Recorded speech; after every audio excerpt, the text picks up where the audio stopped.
ಈಗ ನಾವು ಒಂದು ಮದುವೆಗೆ ಬಂದಿದ್ದೀವಿ.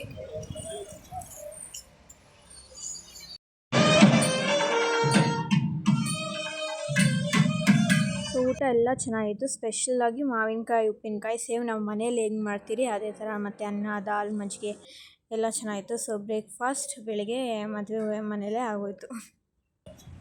ಊಟ ಎಲ್ಲ ಆಯಿತು.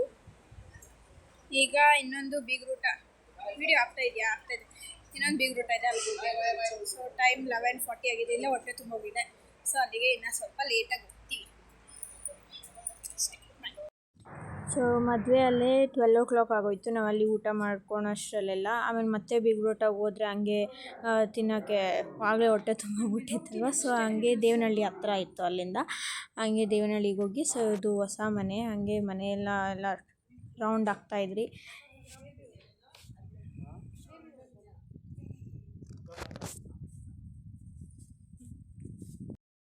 ನೀರು ಹೋಗ್ತಾ ಇದೆಯಾ? ಟ್ಯಾಂಕ್ ಏನೋ ಅದು ಏನದು ಹೆಸರು, ಚಿಕ್ಕದು ಪ್ಯಾರೆಟ್ ಥರ ಇದೆ. ನಡಿಯೋ ನಡೀರಿ.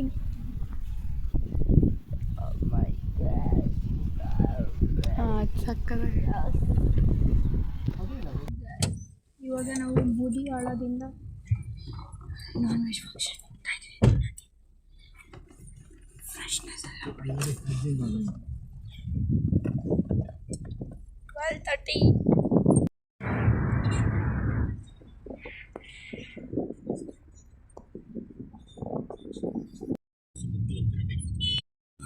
ಸೊ ಈಗ ನಾವು ಬೀಗ್ರೂಟಾಗಿ ಬಂದಿದ್ದೀವಿ. ಟೈಮ್ 2 ಗಂಟೆ ಆಗಿದೆ. ಫುಲ್ ನಿದ್ದೆ ಬರ್ತಿದೆ ಎಲ್ಲರದು ಒಂದು ರೌಂಡ್ ನಿದ್ದೆ ಆಯಿತು. ನಾನು ಅಡ್ರೆಸ್ ಹೇಳ್ಕೊಂಡಿದ್ದೆ.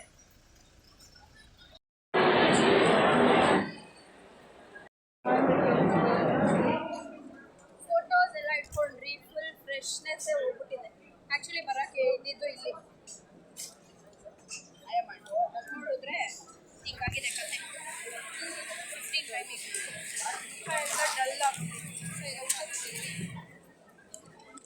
ಡಲ್ ಪಾಯಸ ಬೇಡ.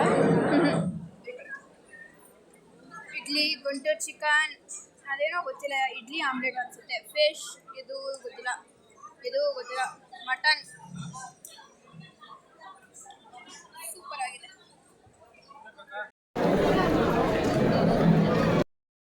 Guys biryani super. ಸೇಮ್ ಮನೇಲಿ ಮಾಡಿರೋ ಥರ ಇದೆ ಅಲ್ಲ.